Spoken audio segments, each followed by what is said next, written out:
Bonjour, bienvenue pour ce deuxième numéro des Natura News, votre nouveau rendez-vous hebdomadaire dans lequel je reviendrai chaque semaine sur l'actualité médiatique et scientifique dans les domaines de la santé et de la nutrition. Première partie sur la revue de presse. Nous avons eu d'une part diffusé cette semaine sur la chaîne Arte en France le documentaire Sucre, ce doux mensonge qui est un documentaire d'origine canadienne à la base et qui parlait donc spécifiquement de comment les industriels ont réussi grâce à un lobbying intensif à nous gaver de sucre et surtout à tuer dans l'œuf toutes les critiques qui pouvaient éventuellement pointer le sucre comme étant la source de différents problèmes comme l'obésité, le diabète, etc. Alors, c'était plutôt un bon documentaire, même si encore une fois j'aurais des bémols à y apporter.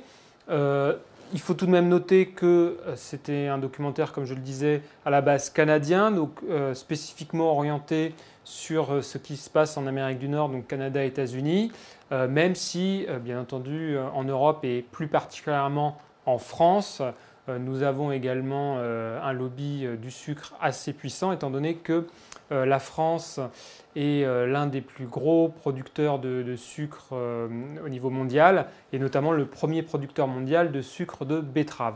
Donc, spécifiquement au niveau du contenu de ce documentaire et les informations nouvelles que je peux vous apporter, parce que c'est un petit peu aussi le but de cette revue de presse. Premièrement, le problème que je peux avoir avec ce type de documentaire, et plus particulièrement le discours des intervenants dans celui-ci, discours que je connais d'ailleurs par cœur, étant donné que ce ne sont pas de nouveaux intervenants, hein. Je les connais depuis des années, enfin pas personnellement, mais je connais leurs travaux, leurs écrits, donc pour moi, il n'y a rien de nouveau sous le soleil. Mais le problème de ce genre de documentaire, c'est ce que va en retenir le téléspectateur lambda, et notamment la confusion qu'il peut y avoir un petit peu entre sucre et glucides. C'est-à-dire que d'un côté, nous avons effectivement tout le sucre, sucre blanc, saccharose, sucre raffiné qui est rajouté dans l'alimentation industrielle, et d'autre part, les glucides plus globalement. Et le problème que l'on a parfois, c'est que certains critiques du sucre tombent tout de suite dans des recommandations d'une alimentation qu'on appelle high fat, low carb, c'est-à-dire très pauvre en glucides et riche en graisse. Alors je ne dis pas que c'est forcément une mauvaise alimentation, mais moi je suis toujours pour une grande personnalisation des besoins nutritionnels. Bien entendu, toujours sur une base d'aliments bruts, etc. Et je suis le premier à dire que de toute manière, le sucre raffiné, le sucre issu de la betterave ou même de la canne à sucre n'a globalement rien à faire dans l'alimentation quotidienne. Et pour moi, il n'y a pas de compromis à avoir là-dessus. Après, on peut discuter éventuellement des quantités d'autres produits sucrants comme le miel, le sirop d'érable, etc.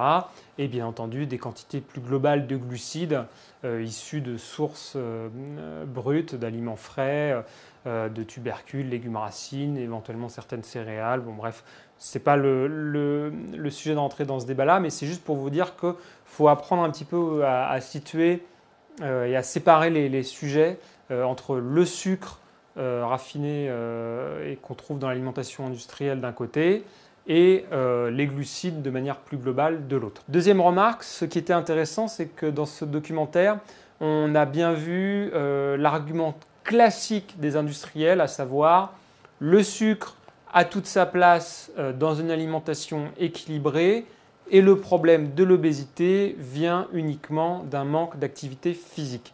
Encore une fois, bien entendu que la plupart des gens dans nos pays modernes ne font pas assez d'activité physique. Ça, là-dessus, on est d'accord. Mais ce qu'il faut vraiment comprendre, et encore une fois, c'est très insidieux et ça se passe comme ça depuis plusieurs années. Les industriels, notamment des gens comme Coca qui financent un institut sur le sujet aux États-Unis, qui dépensent pas mal d'argent pour financer des pseudo-études qui vont montrer que l'obésité n'est que dû au manque d'activité physique pour se dédouaner totalement des effets des aliments et des boissons qu'eux, ils peuvent vendre. il faut vraiment faire attention à ce discours de vous êtes en surpoids uniquement parce que vous ne faites pas assez d'activité physique. L'alimentation a bien entendu un rôle prépondérant également dans l'obésité. Et donc il ne faut surtout pas se laisser avoir par ce discours et ne pas non plus leur laisser le monopole du discours sur l'activité physique. C'est pour ça que moi-même aussi, j'en parle de plus en plus au travers de mes différentes interventions, et notamment d'ailleurs, on en parlera pas mal dans cette vidéo. Troisième remarque sur ce documentaire et sur le sujet du sucre, il y a un point qui a été assez brièvement abordé dedans, mais sur lequel je voudrais vraiment insister. C'est un point sur lequel on n'insiste pas assez, c'est le fait que les produits sucrés, les produits industriels dans lesquels on trouve beaucoup de sucre, sont souvent bâtis un petit peu sur le même modèle. C'est-à-dire qu'on a affaire à des produits qui sont pauvres en fibres et en protéines, qui sont les nutriments qui apportent le plus de satiété, c'est-à-dire qui calent le plus. Ce sont des produits souvent extrêmement pauvres en micronutriments, donc ce que j'appelle un petit peu des calories vides entre guillemets, qui apportent des calories mais avec peu ou pas de vitamines et de minéraux.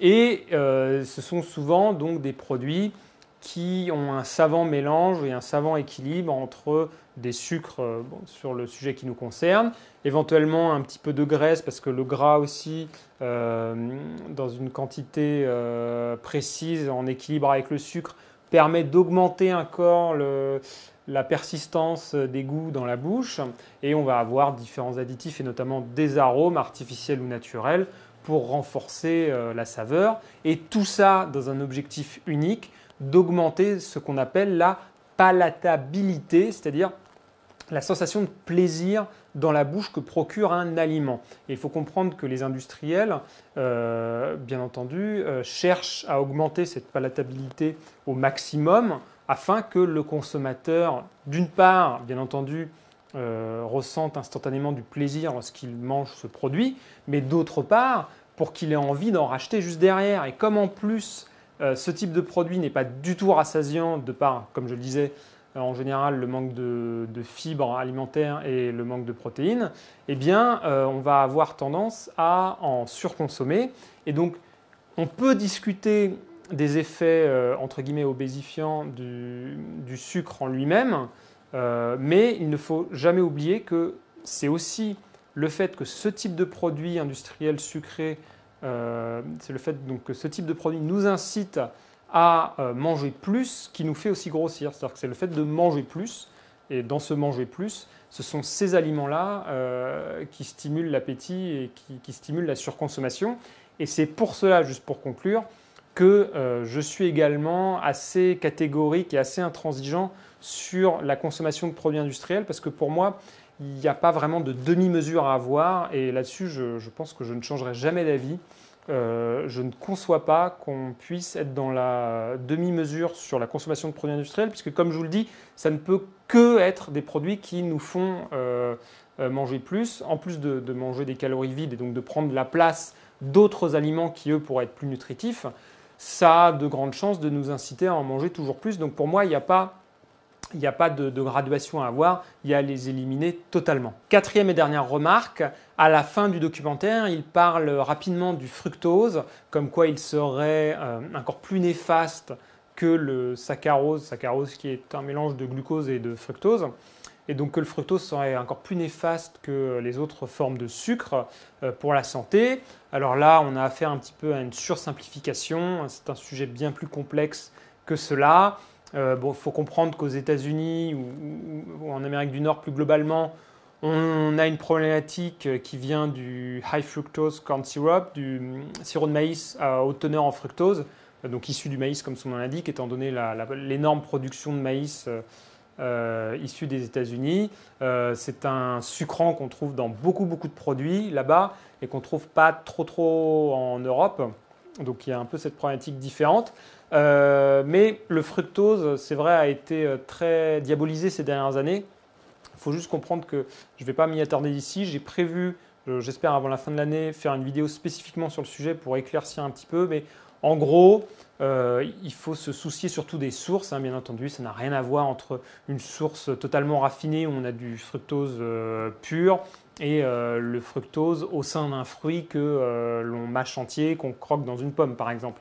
Et en plus, en fait, les effets délétères du fructose ont l'air de surtout intervenir au sein d'une alimentation hypercalorique, c'est-à-dire que, en gros, si vous consommez trop de calories par rapport à vos besoins et qu'au sein de ces calories, il y a pas mal de fructose, là, on voit effectivement des effets délétères, mais bref, j'y reviendrai, comme je vous le dis, dans une future vidéo, mais il faut toujours faire attention aux sursimplifications. Deuxième partie de notre revue de presse, il y a eu une étude de l'INSEE, donc l'Institut national des statistiques en France, sur l'évolution des habitudes de consommation alimentaire en France depuis 50 ans, étude qui a donc fait l'objet de nombreux articles dans les médias, à la radio, à la télé, etc. Donc, juste regardons rapidement les enseignements intéressants. Bon, bien entendu, on a une baisse donc, depuis les années 60, une baisse continue de la part du budget consacré à l'alimentation, autour de 35% en 1960 et aujourd'hui c'est autour de 20%. Donc après, est-ce que c'est normal? Est-ce que c'est bien ou pas bien?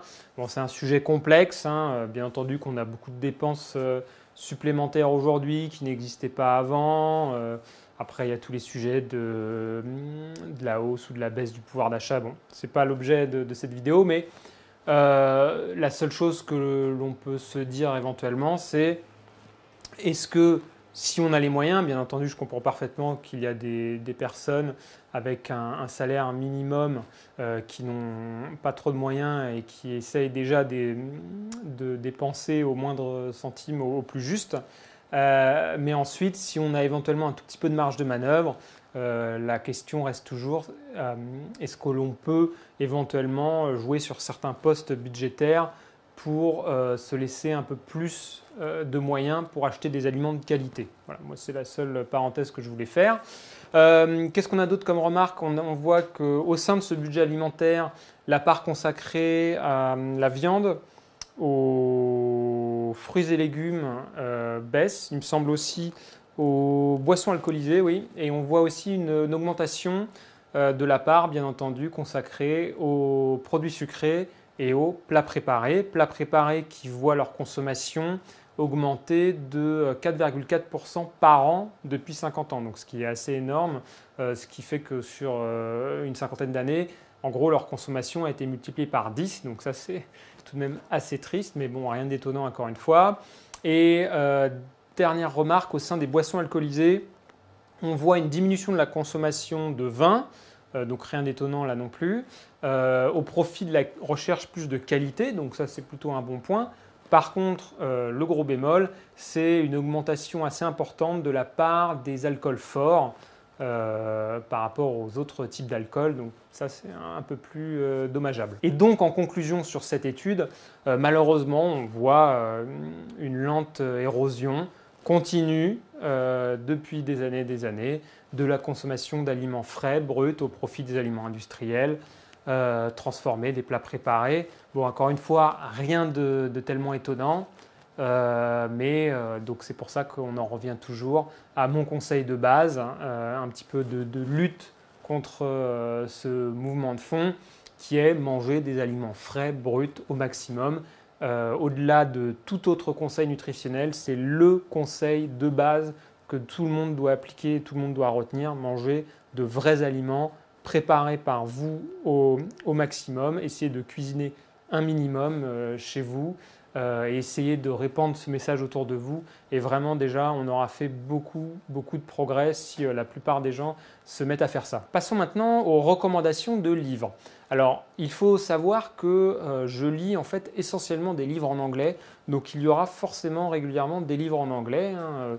Bon, même si je vous en fais des résumés, donc vous pourrez déjà avoir des choses intéressantes à retenir, même si vous n'irez pas le lire en anglais, mais je préfère tout de même vous parler de livres intéressants, même s'ils sont en anglais, parce que j'estime que ça peut en valoir la peine et qu'il n'y a pas toujours des livres en français dans l'actualité qui seront intéressants à traiter. Et donc, comme je vous le dis, comme les 2 tiers, voire 3 quarts des livres que je lis sont en langue anglaise, forcément, je serai amené à vous en parler fréquemment. Donc, le livre de la semaine, c'est The Dorito Effect de Mark Schatzker, livre qui s'intéresse à la transformation de notre alimentation du point de vue du goût et des arômes.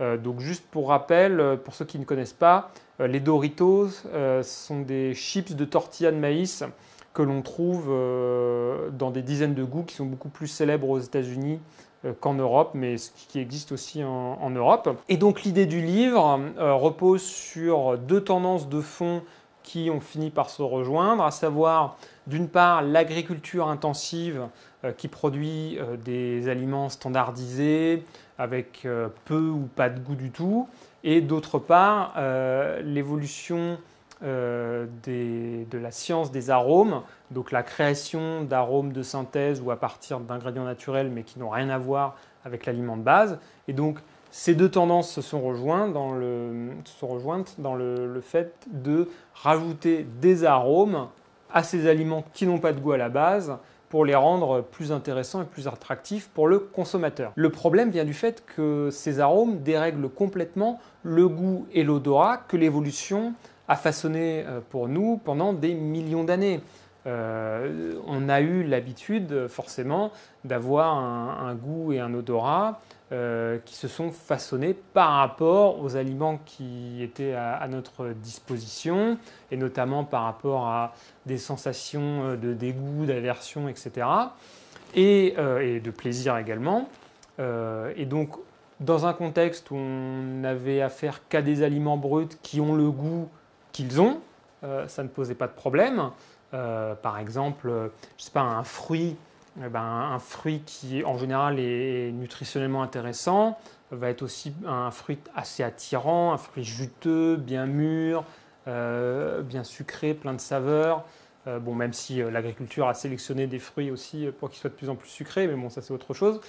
Et donc, le problème vient du fait que quand dans l'alimentation moderne industrielle, on a affaire à des aliments qui ont le goût d'autres aliments, par exemple sur ces fameux Doritos, on trouve des Doritos sauce barbecue, au fromage, avec des arômes artificiels qui n'ont rien à voir avec l'aliment qu'ils sont censés symboliser. Forcément, nos sensations et notre cerveau devient un petit peu chamboulé, et c'est là que les industriels peuvent jouer, comme je vous en parlais juste avant, là, sur ce problème de la palatabilité, peuvent jouer sur nos sensations de plaisir, sur les effets que les différents arômes ont sur notre attirance pour les aliments, pour nous inciter à consommer toujours plus.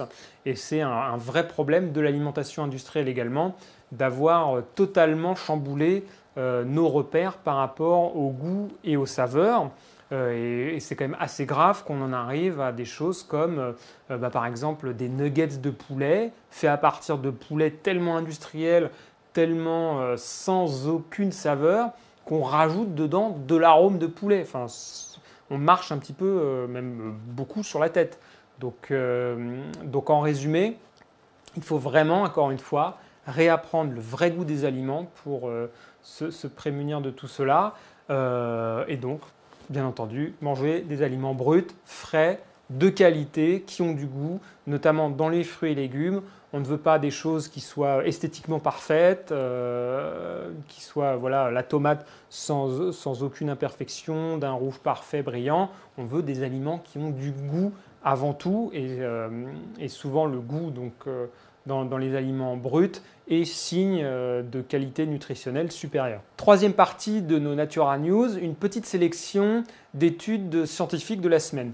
Donc juste pour rappel encore sur le principe, je ferai une sélection en général entre 3 et 5 études que j'ai pu lire dans la semaine, et je les choisis particulièrement par rapport à la capacité d'en tirer des conclusions un peu pragmatiques, afin que cela parle à tout le monde. Je ne vais pas prendre des sujets trop complexes qui sont purement dans la théorie et qui n'intéresseront que quelques personnes. Donc encore une fois, c'est une sélection personnelle, à la fois dans la nutrition et assez régulièrement dans le sport aussi. Et mon but, c'est d'intéresser aussi bien le grand public, la majorité d'entre vous, que les professionnels de santé qui sont également assez nombreux à me suivre, je le sais.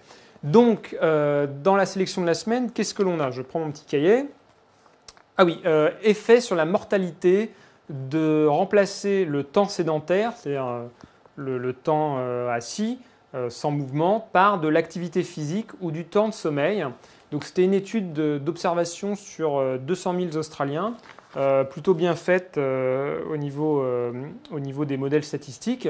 Et en gros, pour faire très simple, il y avait deux messages à retenir. C'est que il y avait un lien, on voit un lien assez clair entre le temps passé assis et les risques de mortalité accrus. Je sais qu'il y a un débat ces derniers temps avec différentes publications qui sont sorties sur le sujet, qui disent que oui, qui disent que non.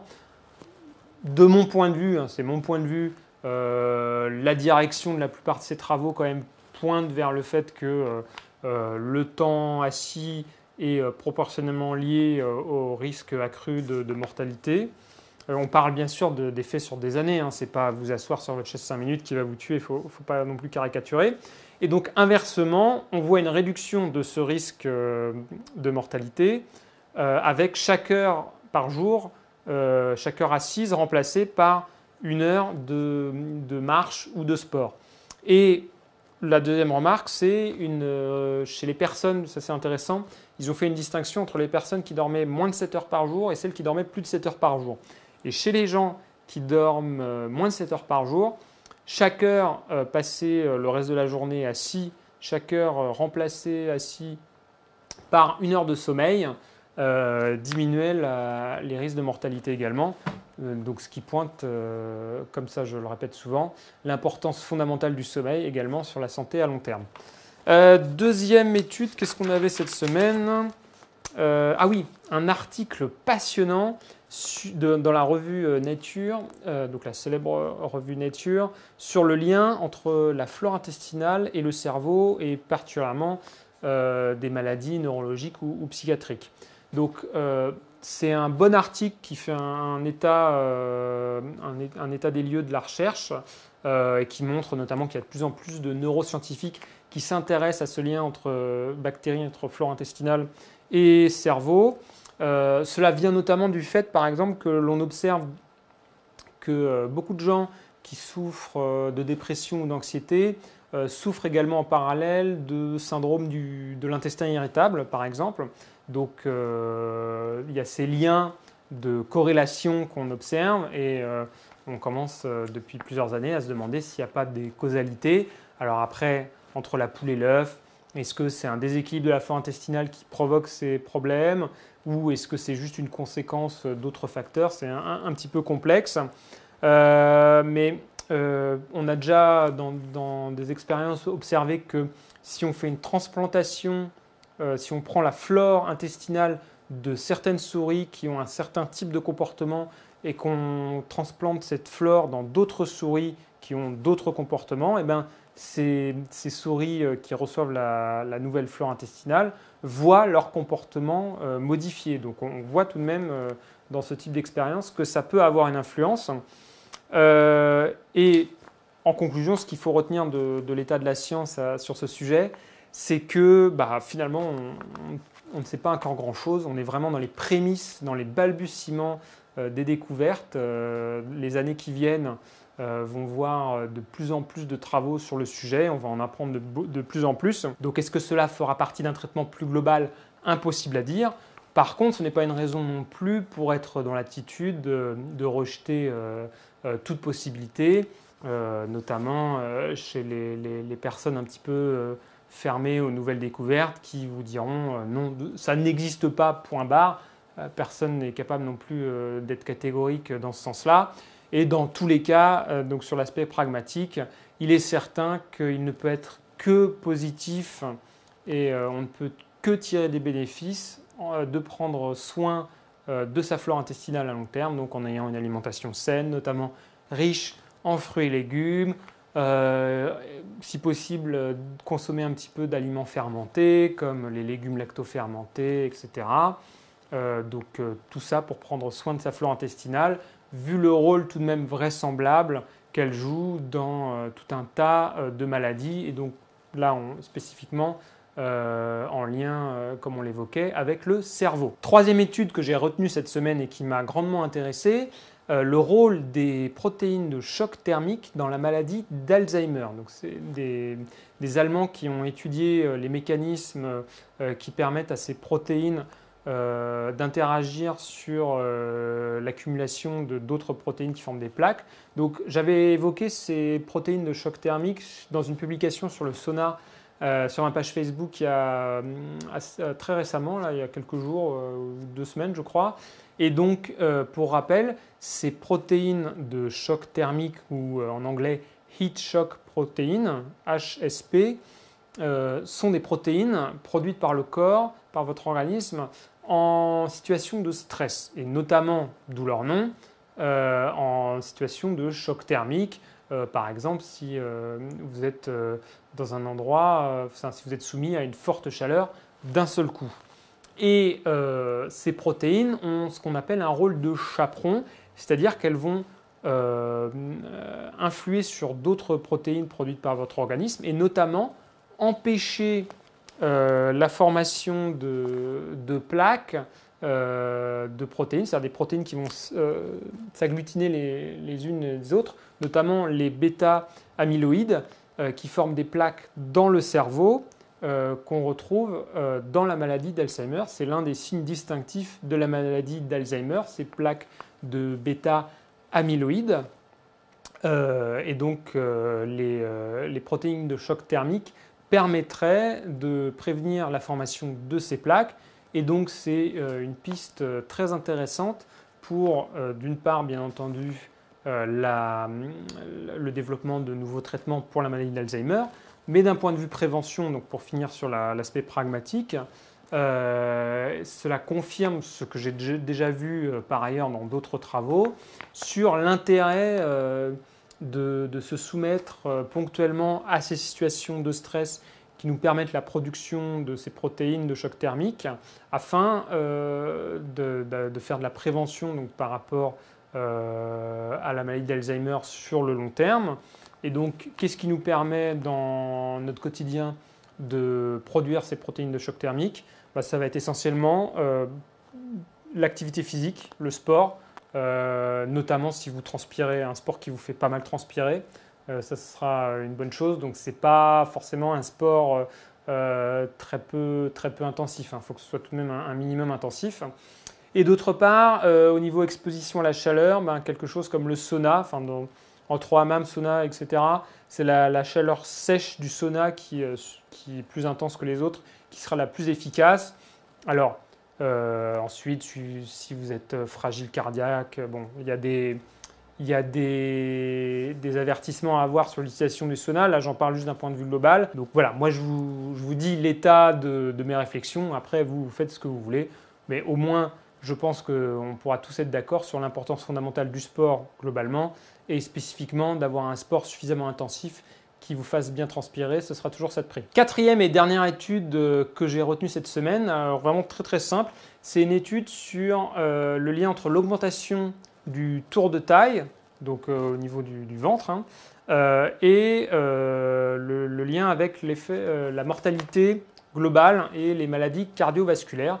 En gros, c'était une étude sur 2500 femmes scandinaves, des Danoises et des Suédoises il me semble, où ils ont comparé donc, l'évolution du tour de taille pendant 6 ans et ils ont remarqué qu'il y avait à peu près une relation proportionnelle entre l'augmentation du tour de taille et l'augmentation de la mortalité et des maladies cardiovasculaires. Rien de vraiment étonnant, encore une fois, par rapport à plein d'autres travaux qu'on a pu déjà voir, mais là, d'un point de vue pragmatique, ce que je veux vous dire, c'est que, par exemple, chez votre médecin, souvent, on va s'intéresser, par exemple, au sujet du cholestérol dont j'ai parlé la semaine dernière, à d'autres facteurs, mais quelque chose de très basique, de très simple à mesurer. Il n'y a même pas besoin de prise de sang. Je ne dis pas que des prises de sang ensuite ne sont pas utiles pour d'autres choses, mais déjà très, très facile à faire soi-même. C'est donc mesurer son tour de taille, et il est clair que le tour de taille qui est en fait lié à l'accumulation de graisse viscérale, parce qu'il y a l'accumulation, il y a la prise de poids globale, mais les graisses viscérales, vraiment, donc particulièrement celles qui se mettent au niveau du ventre, sont entre guillemets les pires, sont vraiment les plus problématiques à long terme. Et si jamais vous voyez que vous avez le ventre qui grossit avec les années, il faut vraiment faire quelque chose pour perdre ces graisses, donc améliorer son alimentation, faire de l'activité physique, etc. Parce que, comme je vous le dis, c'est un facteur de risque assez clair de mortalité et de maladies cardiovasculaires. C'est tout pour cette semaine pour ces Natura News. J'espère encore une fois que ce nouveau format vous plaît. Vous voyez, je le fais un petit peu sans trop de préparation. On est entre nous. Le but, c'est que je vous donne du contenu, toujours plus de contenu, plus d'informations pour vraiment vous permettre d'aller beaucoup plus loin dans vos connaissances sur la santé, sur la nutrition, parce que bon, voilà, comme je pense que beaucoup d'entre vous ont maintenant des connaissances assez basiques sur la nutrition, il est important de pouvoir aussi aller un peu plus loin, surtout pour ceux que ça passionne et que ça intéresse. Je vous dis donc prenez soin de vous et à la semaine prochaine.